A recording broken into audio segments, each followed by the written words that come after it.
Behave!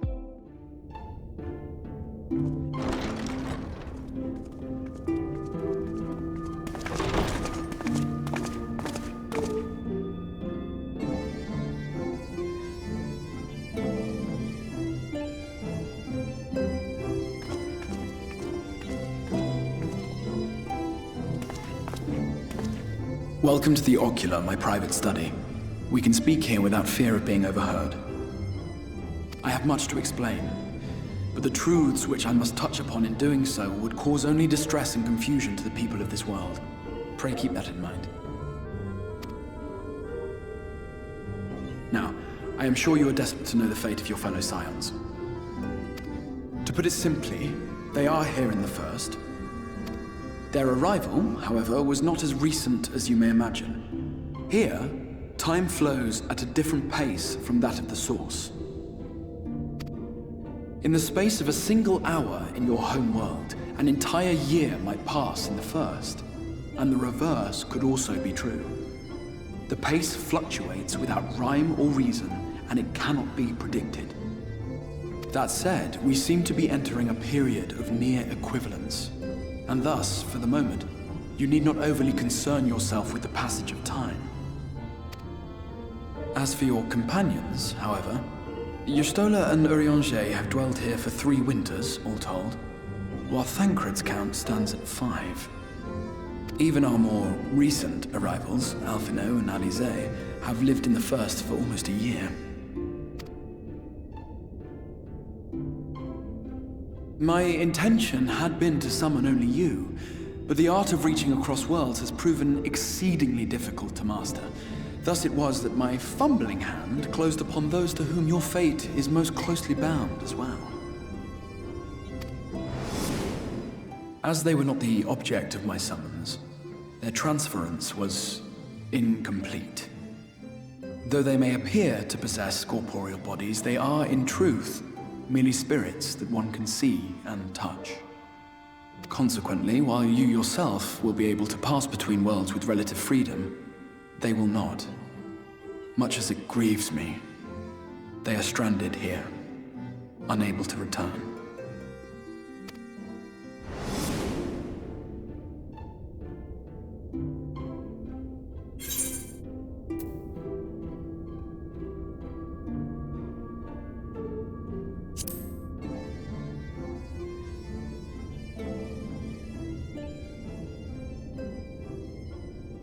We spent every waking hour searching for a way to reverse the summoning.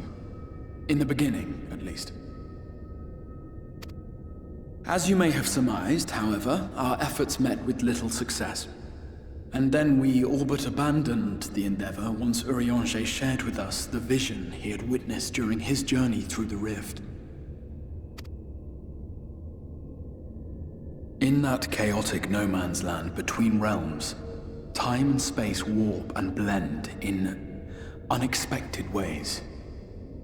What Urianger saw was the future, that which would one day come to pass.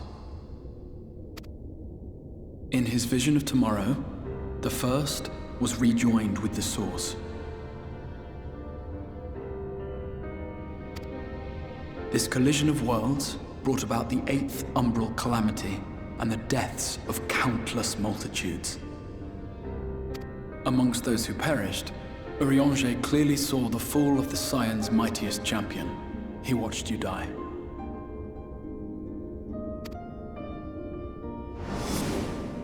And thus did the Scions embrace their exile, and began searching this world for a means to forestall the coming catastrophe in yours. Their souls are stranded in the first, yes, but they have fought on, desperate to save their home and you from destruction. Nor have their efforts been in vain, for it was they who finally established that the elimination of the Sin-Eaters will indeed serve to prevent the calamity. Considering these circumstances of our meeting, you would be forgiven for doubting my version of events. And so, before all else, I would suggest you track down your comrades and hear the tale from their lips. I shall of course be happy to assist in these reunions, and you need not make any decisions regarding your involvement until you are certain of where you stand. Meanwhile, I promise I will not rest until I have found a way to help your friends return home. What say you? Have I earned your trust for the moment, at least?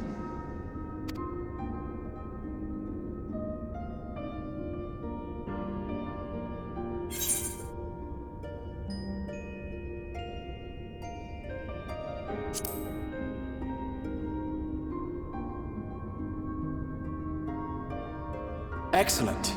You will not regret this. With that settled, we shall have to see about getting you ready for the road. Traveling across the rift has no doubt left you weary. I will arrange for a room where you might rest in comfort. While it's being prepared, perhaps I can show you around.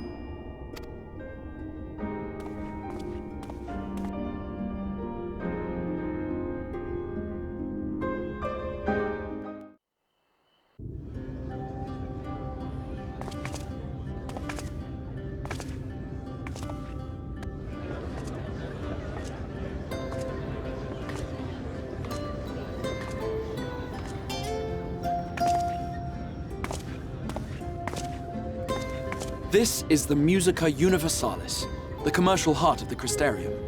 What you might need to prepare for your journeys can be purchased here.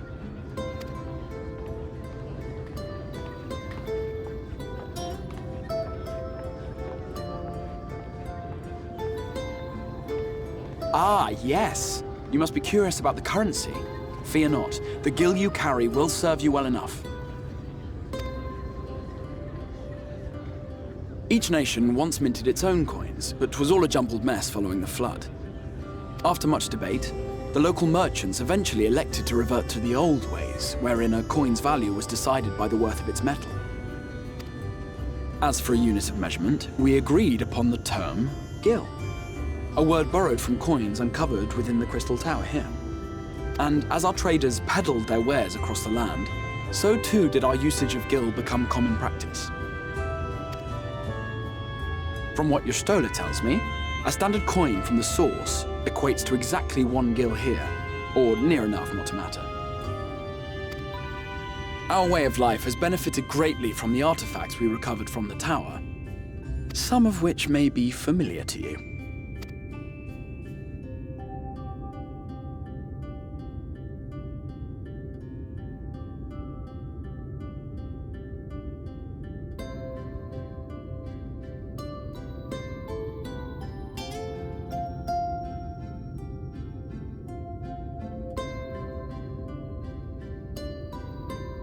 But I fear it would not be practical for us to provide everything to which you are accustomed. You shall need a means to access the commodities of your homeworld.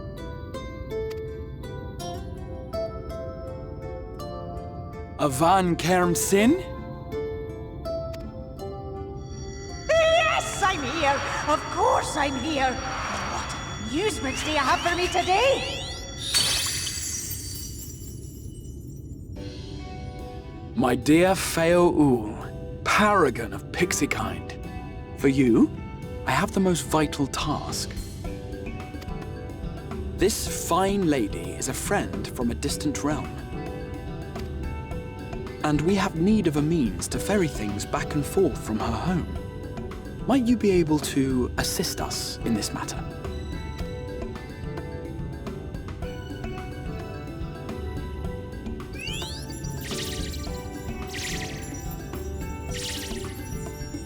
You came from beyond, didn't you? From beyond the rift? How wonderfully exciting! What a brave and reckless and marvelous thing you did! You've the heart of a pixie, you do. After careful consideration, I have decided to grant you my assistance. Make a pact with me and the fun can begin. But answer me this, traveller. Did your garments come with you when you crossed over? Your teeth? Your nails?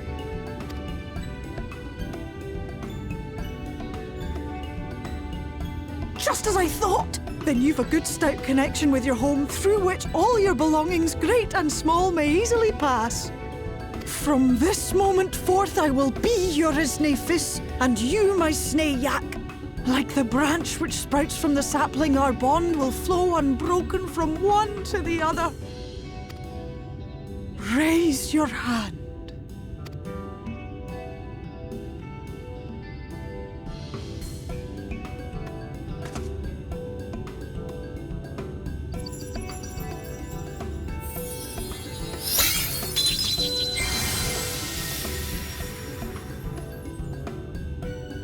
Tis done. We are bound now, dearest sapling.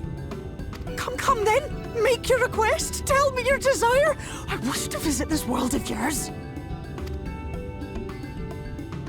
Mayhap her message to your friends in the Source to inform them of your safe arrival.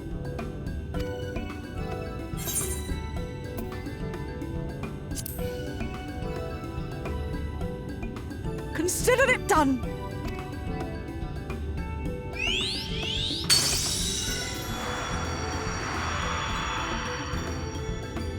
As you heard, that was Feo Oul of the Pixies. Their kind possess an affinity for magic akin to that of arcane beings. They rarely show themselves in populated areas, but Feo is insatiably curious even by Pixie standards, and seems to have taken a liking to the Crystarium.